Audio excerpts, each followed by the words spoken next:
우리 주변 평범한 사람들의 참여로 희망을 만들어가는 곳이 있습니다. 바로 적십자사인데요. 오늘 전북토기 사람 생명과 안전을 위해서 앞장서고 있는 대한적십자사 전라북도지사 RCY 본부 진현동 본부장 모셨습니다. 본부장님 안녕하세요. 네, 안녕하십니까. 대한적십자사 전북지사 RCY 본부장 진현동입니다. 이렇게 초대해 주셔서 감사하고요. 만나 뵙게 돼서 너무 반갑습니다. 네, 우선 대한적십자사에 대한 좀 소개가 있으면 좋겠습니다. 후원자도 또 봉사자도 상당히 많은 곳이잖아요. 일단 대한적십자사 현황 그리고 우리 지역의 현황은 좀 어떻게 되는지 궁금합니다. 네, 대한적십자사는 우리나라 최고의 봉사 조직인데요. 네. 아마 시청자 여러분들께서도 매스컴을 통해서 재난 현장에서 노란 조끼를 입고 계신 적십자 봉사원분들을 많이 보셨을 겁니다. 그렇게 대한적십자사 봉사원분들이 전국에 약 12만 명 정도 계시고요. 청소년 적십자 단원들이 약 12만 명 정도 있습니다. 그리고 300여만 명의 후원자분들이 계십니다. 저희 전라북도 지역에서는 약 4천여 명의 봉사원분들이 계시고요. 약 4천여 명의 적십자 봉사원 단원들이 있습니다.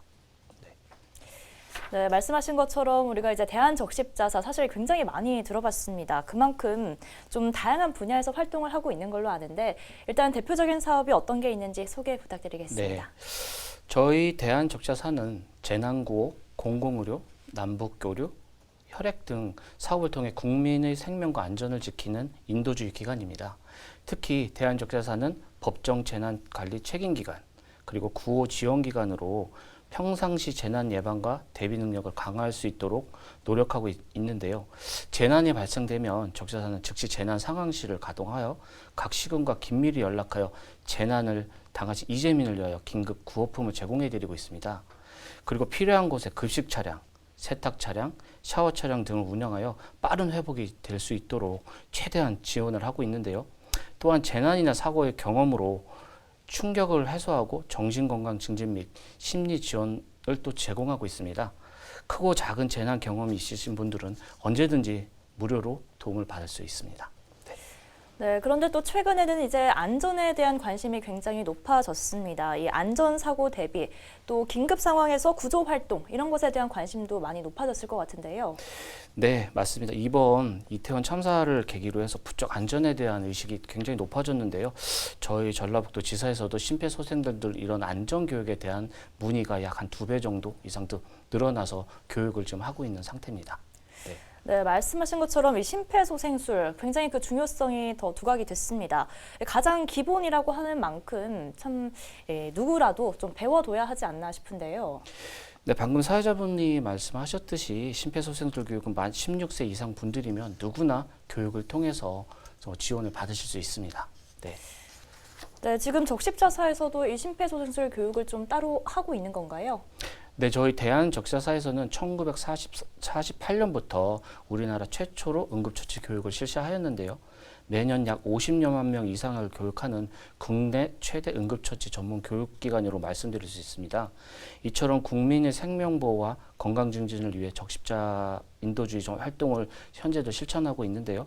저희 전라북도 지사에서도 약 30여 명의 이상의 전문 강사분들이 매년 약 2만여 명 이상의 그 교육생을 배출해서 교육을 실시하고 있습니다. 네.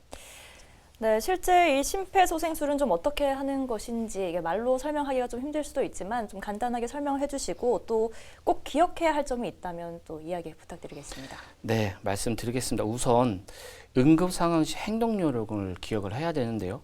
응급 상황인지를 바로 인지를 하고 즉시 심폐소생술을 실시해야 할 수 있다는 마음가짐이 좀 중요합니다. 그리고 바로 119에 신고하며 바로 응급처치 및 심폐소생술을 실시해야 하는데요. 심폐소생술 즉 CPR은 심장마비 및 심정지 환자에게 호흡과 혈액 순환을 보조해주는 과정입니다. 말씀드렸듯이 간단한 방법만 숫자하신다면 누구나 소중한 생명을 살릴 수 있으신데요. 간단히 좀 말씀드리면 심정지 환자를 발견을 하면 즉시 반응을 확인한 후 주위 분들에게 119 신고 및 자동 심장 충격기를 요청을 해야 합니다. 그리고 환자의 호흡을 확인하고 가슴 압박을 실시해야 하는데요.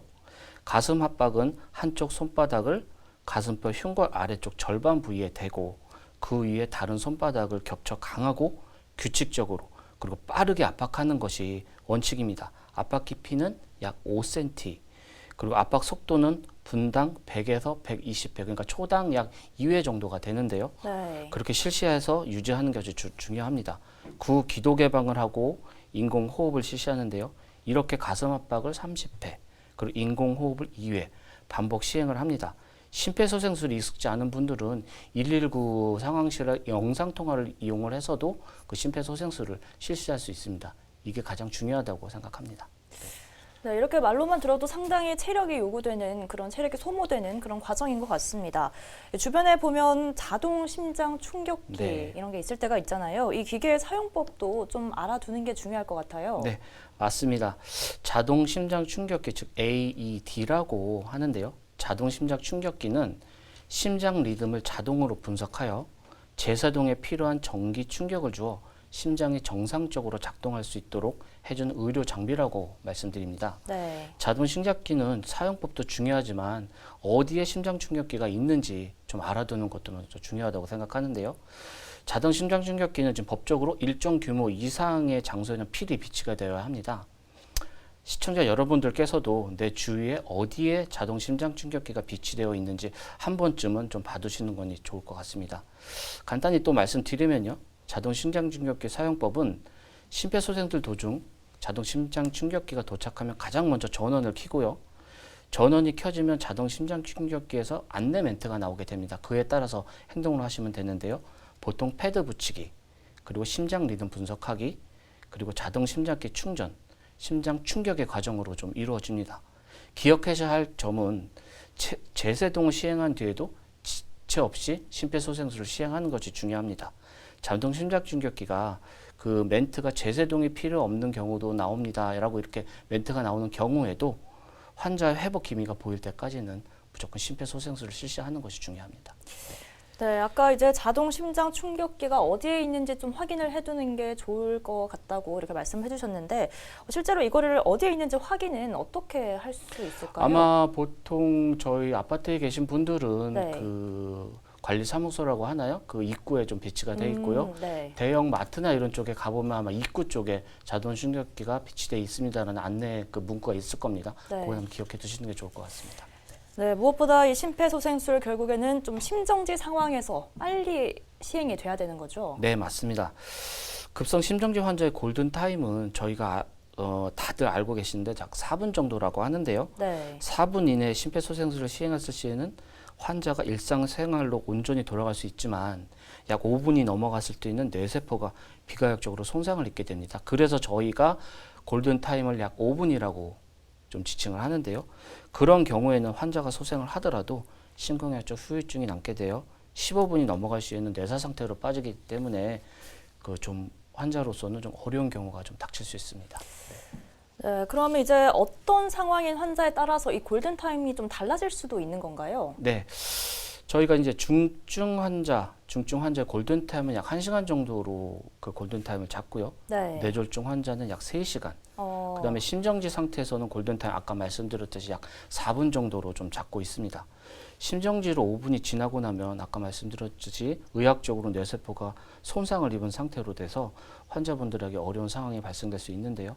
그래서 저희가 기억해야 될 점은 골든타임은 5분이다. 이렇게 좀 기억하시는 게 좀 좋을 것 같습니다. 네, 그럼 이제 5분이 지나면 이게 이제 뇌사 상태다 이렇게 볼 수 있는 거군요. 네, 제가 뭐 의사는 아니지만 의학적으로 아까 말씀드렸듯이 심정지 환자의 골든타임은 5분이라고 계속 주지를 시키는데요. 뇌사 상태로 의학적인 조치가 5분이 지나면 아마 의미 없는 상태가 될 것이다. 아마 이런 쪽으로 의학적으로는 판단하는 것 같습니다.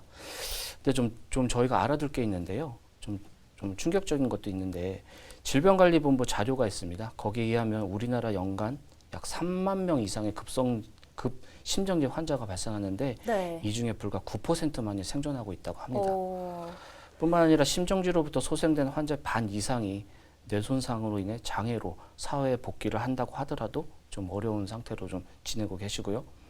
아마 좀 사회자분이 아실지 모르겠는데 우리나라의 심정지로 인한 사망자가 수가 교통사고로 인한 사망자 수의 한 4배 정도로 달한다고 합니다. 네.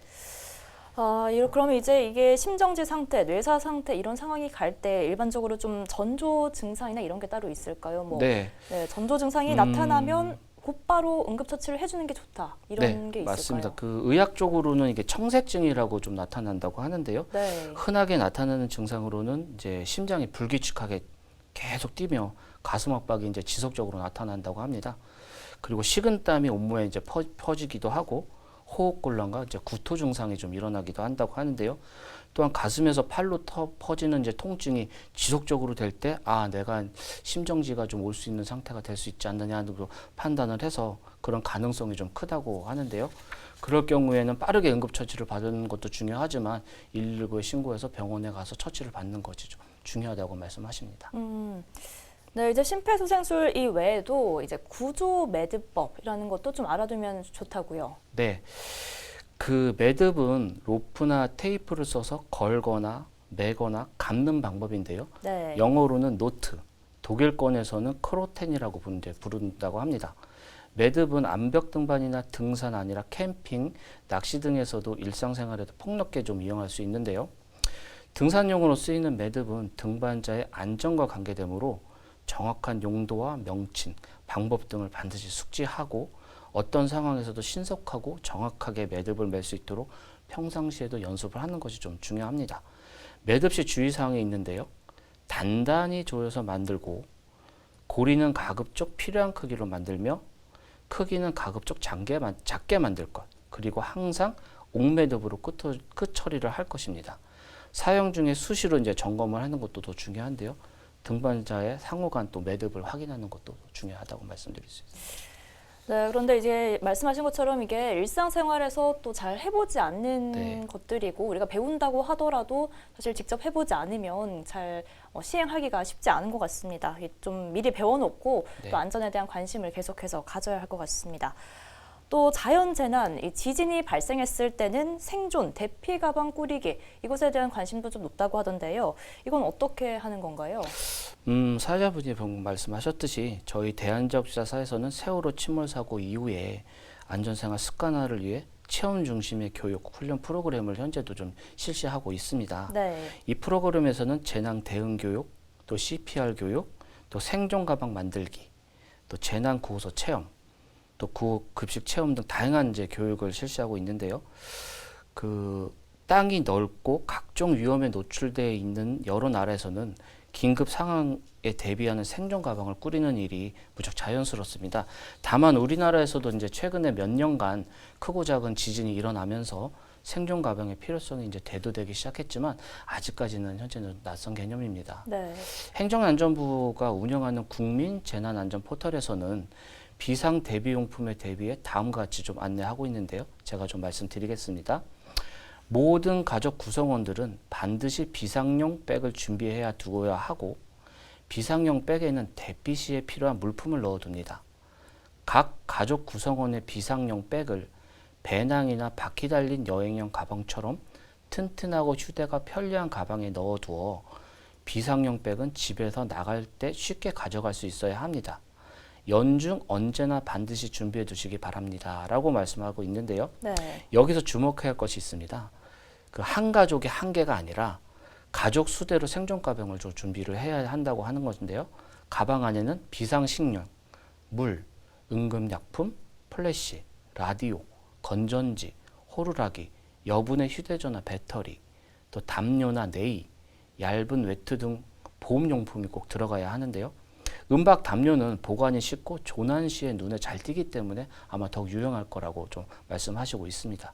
아마 도시 전문가에 따르면 생존 가방을 꾸리는 것만으로 하더라도 약 사흘 정도는 이제 버틸 수 있을 것이라고 말씀하시는데요. 네. 가방 무게는 자기 몸무게의 10에서 20%가 좀 적당하다고 또 얘기를 하고요. 그렇게 좀 말씀하시고 있습니다. 네. 네, 아까 말씀하신 것 중에 이제 뭐 식량, 물, 응급약품 이런 것들을 챙기고 그런데 또 호루라기도 챙겨야 된다고 말씀하셨습니다. 이 호루라기는 뭐 어떨 때 사용을 할 수 있을까요? 호루라기는 본인의 이제 위급 상황에서 위치를 좀 지정을 하거나요. 네. 또 아까 말씀 위급 상황이 닥칠 때 나의 위치나 또 생존 여부를 또 알려주는 데 중요하다고 말씀드릴 수 있습니다. 네, 이런 관련된 교육들을 이제 적십자에서 진행을 하고 있기 때문에 적십자에서 교육을 좀 받으면 재난 대응력 좀 확실하게 키울 수 있을 것 같습니다. 자, 이제 적십자사 전라북도지사 RCY에 대해서도 좀 이야기를 해보겠습니다. 본부장님은 현재 RCY 본부장을 네. 맡고 계신 건데, RCY는 청소년 적십자를 이야기하는 건가요? 네, RCY는 영어 약자인데요. 레드크로스 유트의 약자로 청소년 적십자사를 말합니다. RCY는 초등학교에서는 어린이 적십자단, 중고등학교에서는 청소년 적십자단, 그리고 대학교에서는 대학 적십자라고 이렇게 일컬어 부르고 있습니다. 대한적십자사에서는 아마 그 범서계적인 청소년 단체를 좀 운영하고 있다고 말씀드릴 수 있는데요. RCY에서는 4대 활동을 좀 중요하게 여기고 있습니다. 안전, 교류, 봉사, 이념 활동을 통해 인도주의를 실천하고 있습니다. 우리나라 RCY는 이제 좀 말씀드리면 전쟁 중에 좀 싹 텄는데요. 네. 한국 전쟁 막바지에 부산 중고등학생들이 적십자 지식과 청소년 적십자 운동의 취지를 설명하였고 황폐해진 땅에 나무 심는 운동을 좀 활동을 했습니다. 그래서 그때부터 이제 적십자 RCY가 태동됐다고 말씀드릴 수 있는데요. 때마침 2023년도가 RCY 70주년이 되는 해입니다. 그래서 내년도에는 그 RCY 70주년을 기념하는 다양한 행사를 저희가 좀 준비를 하고 있습니다. 또 말씀드릴 수 있는 거는 스승의 날도 그 적십자 RCY에서 시작됐다고 말씀드릴 수 있는데요. 1958년 충남 강경여고 RCY 단원들이 은사의 날을 만들고 1964년 5월 15일 전국의 RCY 단원들이 스승의 날을 기념하는 뜻에서 이제 시작하였습니다. 그 후 국가적으로 이제 스승의 날을 좀 기념을 하고 있죠. 예. 참고로 저희 전라북도 지사에서는 약 92개 조직, 3,800여 명의 단원들이 조직되어 RCY 활동을 좀 시행하고 있습니다. 네, 근데 이 RCY 창단을 언제든지 할 수 있다 이런 얘기가 있던데 이게 맞나요? 네. 그 저희가 계속 홍보나 지속적으로 안내는 해드리고 있는데요. 학교 선생님들 중에서 지도자를 선정을 하시고요. 그리고 단원을 모집하여 단 등록 서류를 대한적십자사 RCY 본부, 즉 전라북도 지사나 각 지사 RCY 본부로 제출을 하시면 창단이 됩니다. 창단에 관한 사항은 방금 말씀드렸듯이 각 시도 RCY 본부로 연락하시면 언제든지 도움을 받을 수 있는데요.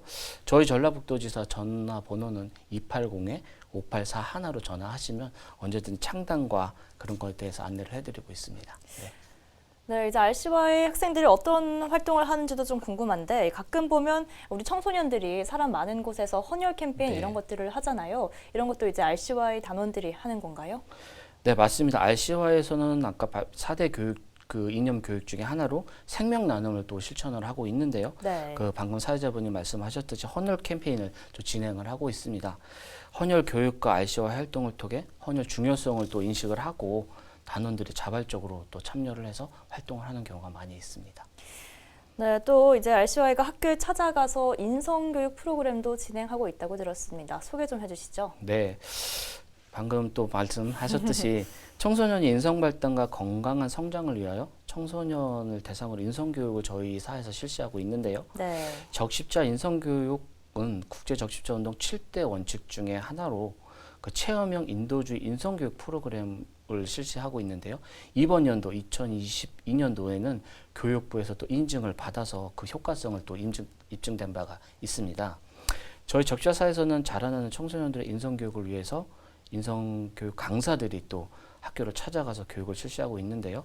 전국적으로는 약 올해 한 1만여 명의 학생들이 인성교육을 통해서 또 다양한 활동을 또 하고 있습니다. 네. 네, 이제 2023년이 70주년이라고 말씀을 하셨습니다. 또 어떤 행사를 좀 계획하고 계신지 짧게라도 설명을 좀 부탁드리겠습니다. 네, 저 70주년을 기념해서 그 방금 제가 말씀드렸던 그 부산에서 나무 심기를 해서 실시했다고 하시지 않습니까?